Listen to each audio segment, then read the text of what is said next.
नमस्कार, स्वागत है आपका चुनाव आज तक पर। मैं हूं रविशपाल सिंह। मध्य प्रदेश में तीसरे चरण का जो मतदान है वो 7 मई को होना है, लेकिन इससे पहले जो 2 चरण गए हैं 19 अप्रैल और 26 अप्रैल को, इसमें जो मतदान का प्रतिशत गिरा है पिछले चुनावों के मुकाबले या फिर पिछले लोकसभा चुनाव से तुलना कर लें, हालिया विधानसभा चुनाव से संपन्न कर ले, इसने मध्य प्रदेश सरकार के कई मंत्रियों के माथे पर शिकन ला दी है।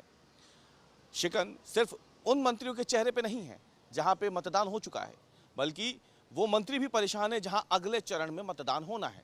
उन्हें भी इस बात का डर सता रहा है कि पहले 2 चरणों की तरह यदि तीसरे चरण में भी मतदान का प्रतिशत गिरा तो फिर वो आला कमान को क्या जवाब देंगे।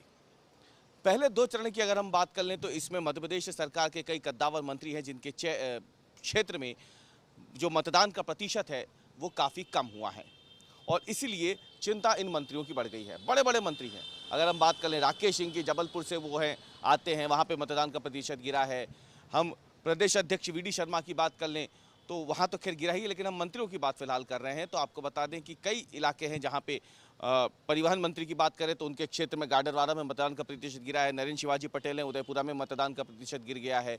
कई दूसरे मंत्री हैं, प्रहलाद पटेल, इतने बड़े मंत्री हैं नरसिंहपुर से, वहाँ पर भी जो है मतदान का प्रतिशत गिरा है।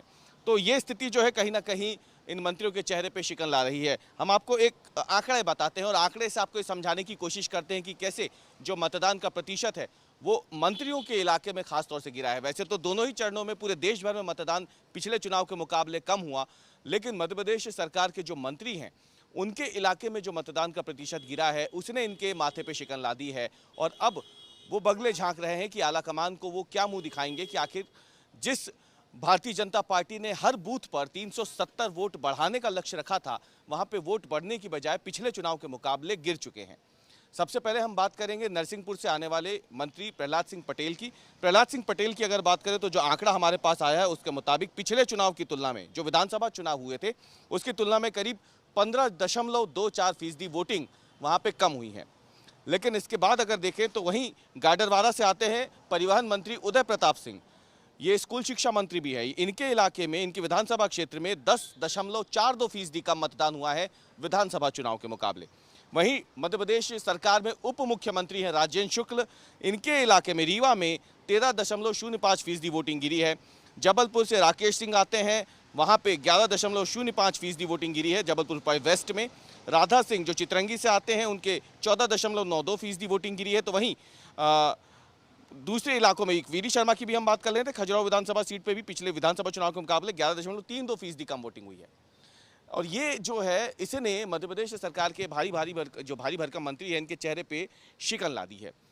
ये भी सुनने में आया है कि आला कमान ने इनसे रिपोर्ट तलब की है कि आखिरकार जब आप विधानसभा चुनाव लड़ रहे थे तो आप ही के क्षेत्र में इतनी ज़बरदस्त पोलिंग हुई थी, इतनी बड़ी वोटिंग हुई थी, तो आखिर ऐसा क्या हो गया कि कुछ महीनों बाद हुए लोकसभा चुनाव में आप ही के विधानसभा क्षेत्र में पोलिंग परसेंटेज गिर गया।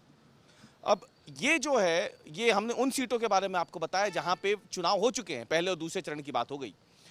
अगर हम अब जो तीसरा चरण आया 7 मई को, इसकी बात कर लें तो 7 मई को आना है वो। अब जो 2 चरणों में वोटिंग गिरी है, इसने आने वाले चरणों में जो मंत्रियों की विधानसभा आनी है वहां पर भी उन मंत्रियों के चेहरे पर शिकन ला दी है।